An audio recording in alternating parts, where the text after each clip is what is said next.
नमस्कार प्रिय दोस्तों, आप सबका मेरे YouTube चैनल में स्वागत है। आज मैं आप सभी के साथ एक बहुत ही सुंदर और प्रेरणादायक कहानी साझा करूंगी। एक साधव के 4 कन्या थीं, एक से बढ़कर एक सुंदर। एक दिन चारों नदी पर नहाने गई थी। तभी देखा, एक राजा घोड़े पर बैठ नदी किनारे से जा रहा था। जाते जाते कुछ सुन वो कौतूहल में भर गया। बकुल पेड़ की ओट में हो गया। बड़ी कन्या बोली, राजा के रसोइये से ब्याह करती, अच्छी अच्छी चीजें खाती। मझली बोली, मंत्री से ब्याह करती तो अच्छी साड़ी पहनती। उससे छोटी बोली, कोतवाल से ब्याह करती तो किसी से न डरती।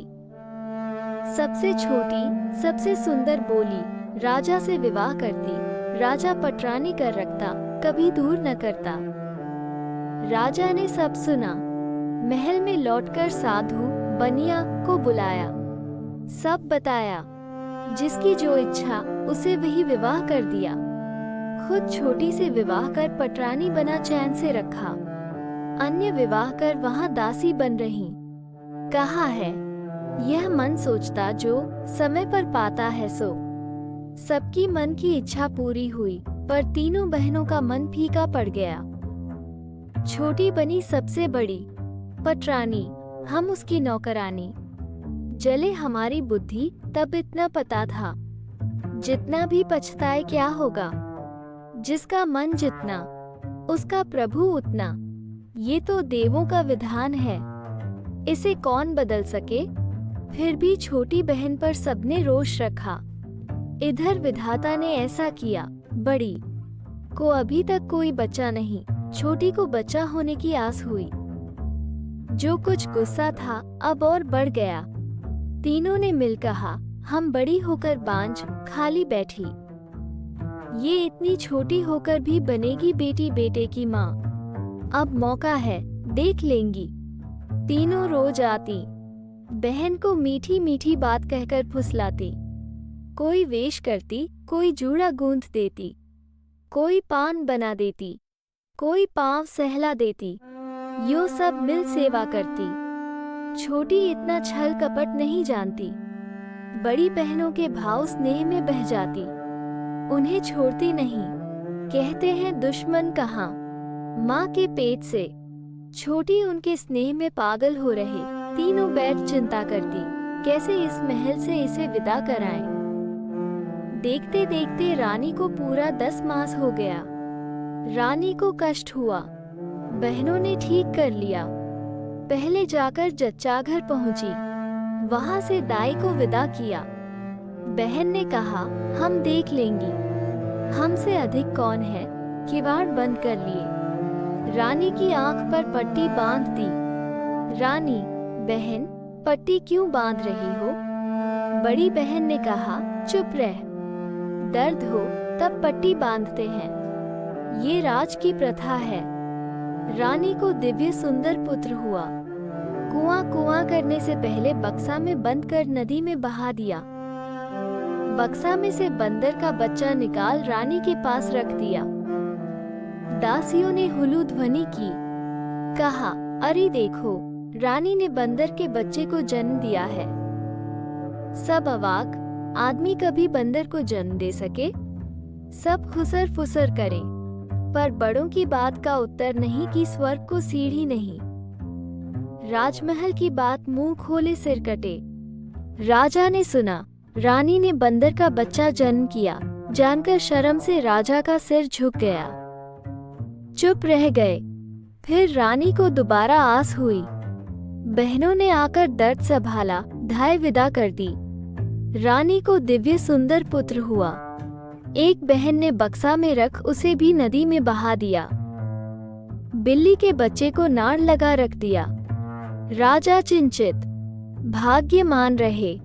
फिर तीसरी बार रानी को आस हुई, अब की सुंदर बेटी ने जन्म दिया। कूटनीति कर बहनों ने उसे भी बहा दिया। अब की कुत्ते के पिल्ले को सुला दिया। चारों ओर बात फैला दी, अब आदमी के भी जीव जंतु पैदा होने लगे। राजा के कान में बात गई, ये असुरनी है, इसे पटरानी बना रखा। इतने ठाट बाट से रखा। राजा ने सोचा, सच असुरनी न हो तो कुत्ते बंदर बिल्ली पैदा करती। रानी को कारागार में बंदी बना रखा। राजा की पटरानी सोने के गहने भारी लगते, आज पहने कल फेंक देती। अब लोहे की कड़ी पड़ी, आज खूब मोटे कपड़े पहने हैं। दूध घी में रहने वाली मोटे भात को तरस रही, उसकी आंख से आंसू सूखते नहीं। क्या करे क्या न करे, भाग्य तो सहना होगा। रानी के बेटे को किसने रख बड़ा किया। बक्सा जाकर किनारे लगा, वहीं राजा के माली का घर है। भाग्य या कर्म से तीनों बच्चे मिले, अपने बच्चे सम उनका लालन पालन किया। राजा के कुंवर चांद सा चेहरा, माली के घर में चंद्रकला की तरह बड़े। तीनों भाई बहन घूमते घूमते एक पहाड़ी पर चढ़े। एक झरना बह रहा था, वन कहां से कहां तक फैला है। झरने के किनारे घना बरगद का पेड़, उसके नीचे महर्षि तप कर रहे थे। उनकी 12 हाथ की जटा, 5 हाथ का नख, 4 हाथ की नाक, गले तक ऊंची बांबी, तरह तरह के फल लता खिलकर झर रहे। कई जीव जंतु फिर रहे, तरह तरह की चिड़ियां। एक 7 वर्ण पक्षी महर्षि के पास बैठा, देखकर बड़े भाई को पसंद आ गया। जाकर पक्षी को पकड़ा, वो पत्थर हो गया। छोटे भाई ने भी वैसे ही किया, वो भी पत्थर का हो गया। अब कुंवरी अवाक, अकेली, वन में डर लगा। कोई उपाय न देख महर्षि के पास जा चरणों में गिरी, रोने लगी। विकल देखकर महर्षि ने कहा, जा झरने से अंजुरी पानी लाकर उन पर डाल दे, बच जाएंगे। सब जाकर पक्षी के पांव में गिरना, वो तुम्हारा बहुत उपकार करेगा। कुंवरी ने वही किया, भाई जाकर पक्षी के पांव में पड़े। पक्षी उड़कर कुंवरी के हाथ पर पड़ा। कुंवरी ने सहला दिया। पक्षी ने कहा, तुम इस वन में रहो, मैं सहायता करूंगा, कोई विपद न हो। यहाँ के सारे जंतु मेरे कहने में हैं, बुलाकर समझा दूंगा। वो देखो बरगद के पेड़ के नीचे घर है, वहां तुम रहना, वहां कोई अभाव नहीं। जब जो इच्छा हो खाना पहनना। कुंवर कुंवरी मजे में रहते, पक्षी उनका ध्यान रखता। बाघ सिंह सियार सदा घेरे रहते। पक्षी ऐसे वश में किए कि वहां बाघ सियार एक घाट पानी पीते, वन में फल वगैरह खाते, हंसी खुशी फिरते। बच्चों के दिन चैन से कटते। एक दिन राजा पारधी पर वन में आए, फिर रहे, पर कहीं खरगोश तक न दिखा, चिड़िया की बोली तक न सुनी। राजा थककर पेड़ तले बैठ गए। तभी कुंवर खेलते उधर निकले। वन में ऐसे सुंदर बालक कहाँ से आए? राजा अचंभे में भर गया। देखते देखते राजा को रोमांच हो गया, आंखें बह चली। दोनों को पास बुलाया, गोद में बिठाया। किसके बेटे हो? पूछा तो कहा, हम माली की संतान हैं। वन में एक पक्षी हमारा साथी है, उसने घर बार देकर सुख से रखा है। माली के चांद से बेटे, पर मेरे भाग्य में कुत्ता बिल्ली। सोचकर राजा दुखी हो रो पड़े। राजा का दुख देख उन्होंने समझाया। पूछा, किधर आए? राजा, पारधी पर। वन में खरगोश भी न मिला, दोनों ने सब कह दिया। राजा, तुम घर चलो, तुम्हारी बहन को देखूंगा। सांझ ढल रही, आज तुम्हारा मेहमान होऊंगा। बच्चे राजा का हाथ पकड़ घर ले आए। उधर बहन 6 तरकारी 9 भाजी बना भाइयों की बाट देख रही थी। आज इतनी देर कहाँ की? तो भाइयों ने राजा को दिखा सब बताया।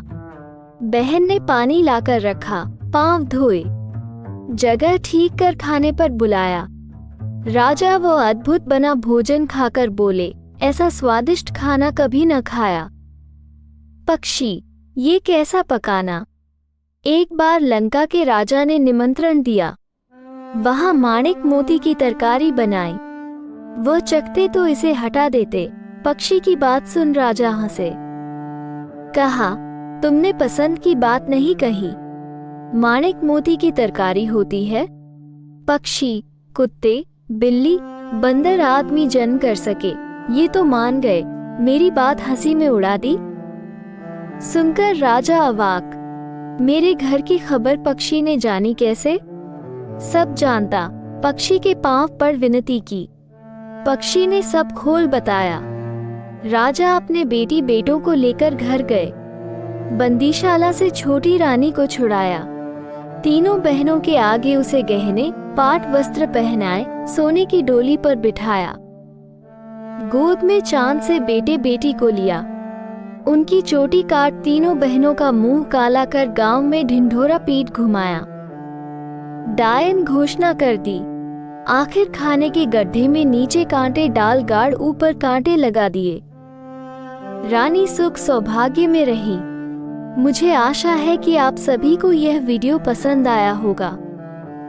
अगर पसंद आया तो कृपया लाइक करें और ज़्यादा से ज़्यादा शेयर करें। यदि आप इस चैनल पर नए हैं तो कृपया इस तरह के और वीडियो के लिए कृपया सब्सक्राइब बटन दबाएं, बेल आइकॉन पर क्लिक करें। वीडियो देखने के लिए धन्यवाद।